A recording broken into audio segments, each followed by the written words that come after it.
Semana por las vocaciones.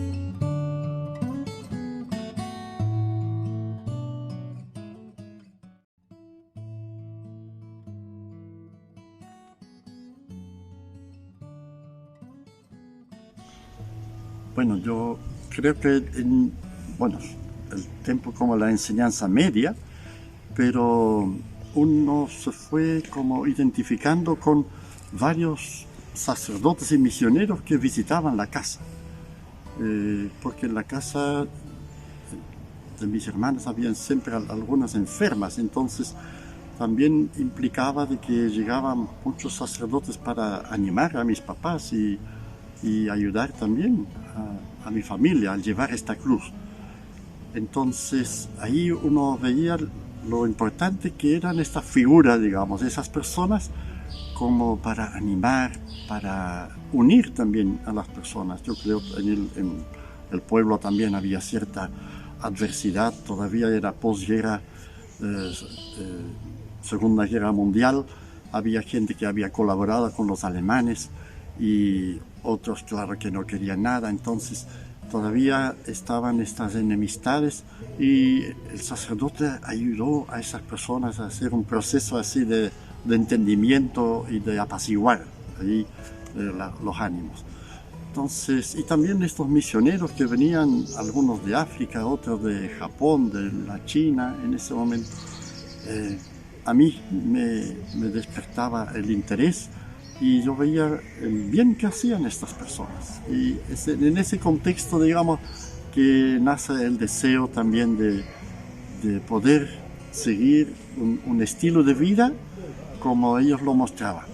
Y después, claro, uno descubre la fuente que es el Evangelio de Jesucristo, que después realmente también me empecé a cautivarme su persona y la palabra, el Evangelio, para conocerlo más. Bueno, está este primer grupo que despertaban la vocación. Yo pensaba que era como los jóvenes de hoy tienen poco contacto con misioneros. Ustedes van a tener que ir a buscarlos en internet, las historias, digamos, de algunos misioneros. Ahora, yo entonces opté también por ingresar en un seminario para ser un sacerdote, y es ahí donde me encuentro con un matrimonio que me ayudaron a reflexionar y decían, pero lo importante es ser cristiano, no ser cura.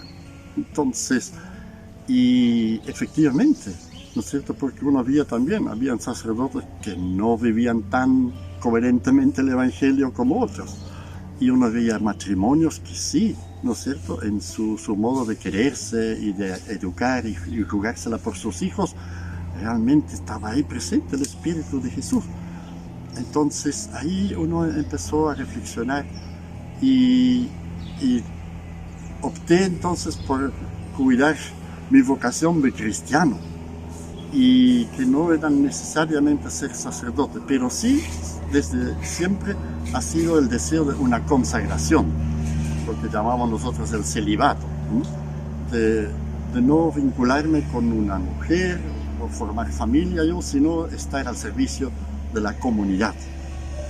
Y por eso este matrimonio, que después fuimos varios que salimos del seminario y fuimos a vivir en medio de los estudiantes, optamos por estudiar en la universidad, porque parte también de este descubrimiento era estar inserto en el mundo común y corriente, no formarse, digamos, en lugares apartados de lo que es el mundo en el cual se desenvuelve la gran mayoría de las personas, sino cultivar esa vocación en medio de los demás estudiantes y compartiendo la vida, digamos, con los demás.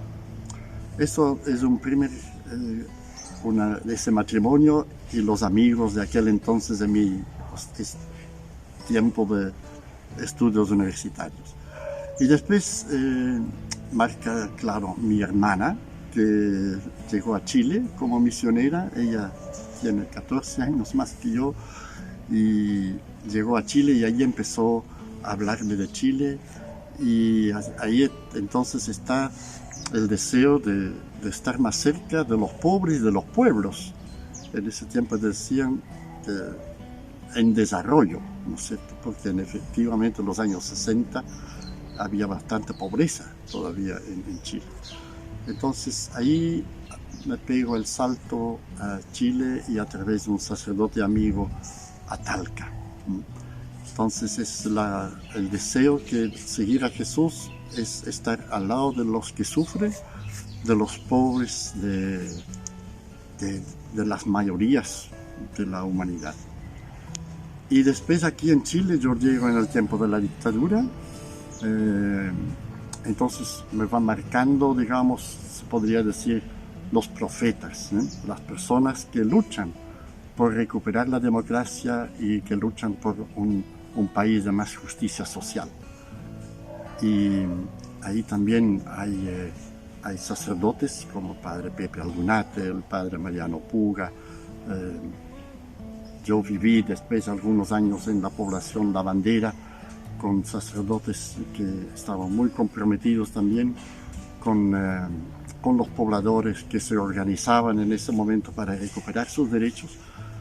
Y un lugar especial, los familiares de los detenidos desaparecidos, que para mí también eso me ayudaban, que como cristianos también tenemos una responsabilidad, digamos, en presionar a que haya más justicia, a que no haya tanto abuso, no tanta injusticia y desigualdad.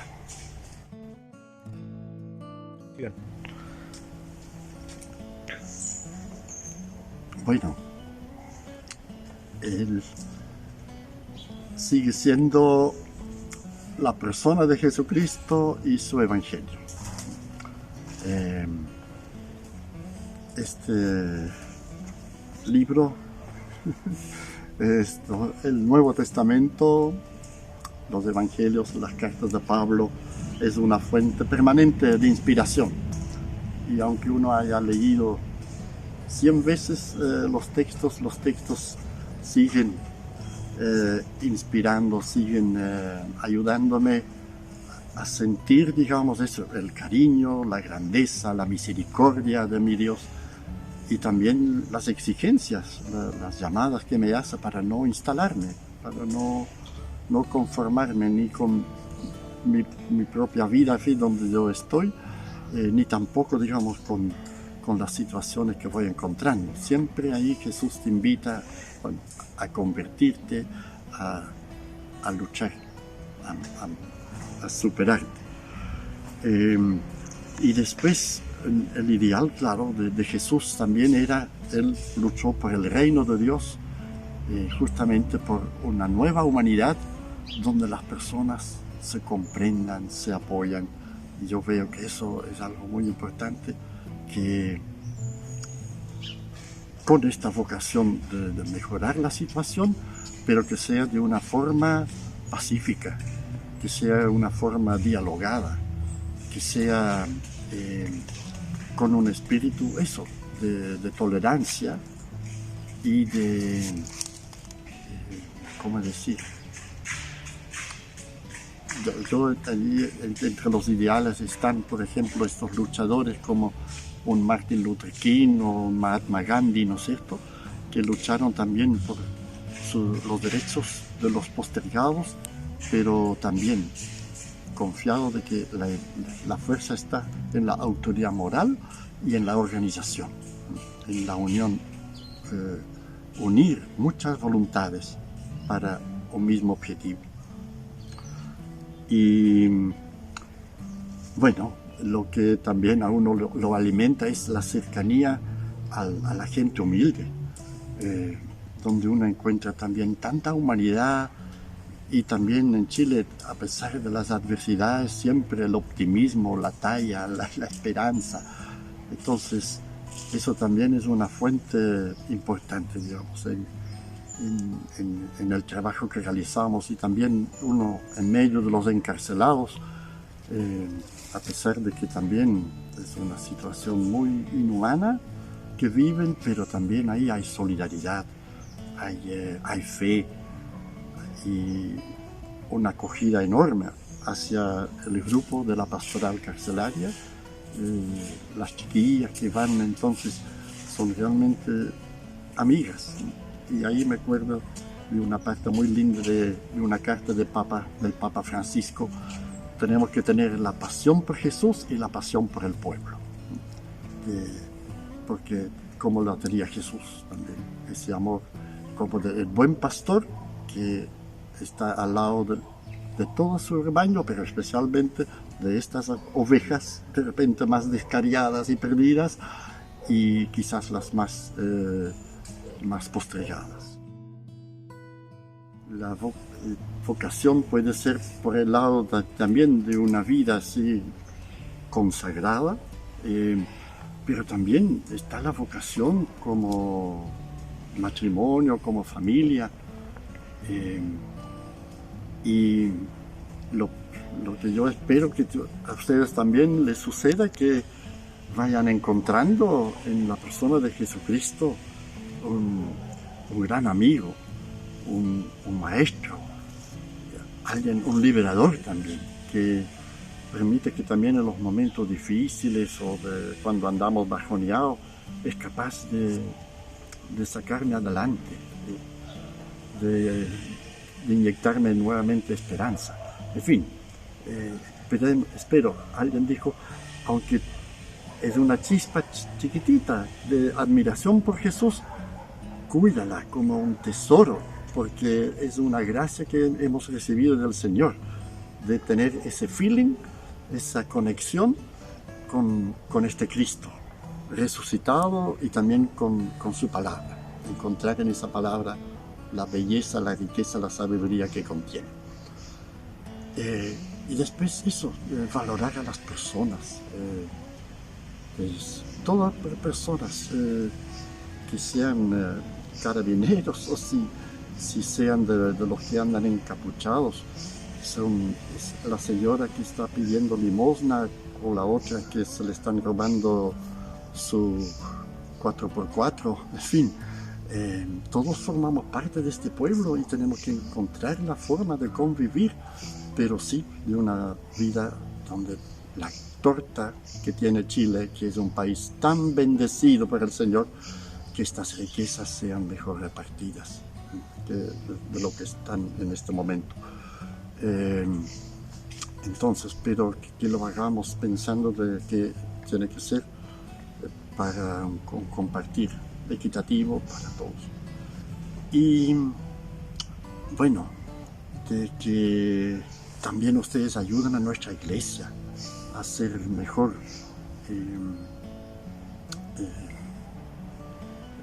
que pueda reflejar mejor en su manera de su organización y en la gente, su manera de trabajar, la misericordia de Jesús, la sencillez de Jesús, la cercanía, la acogida.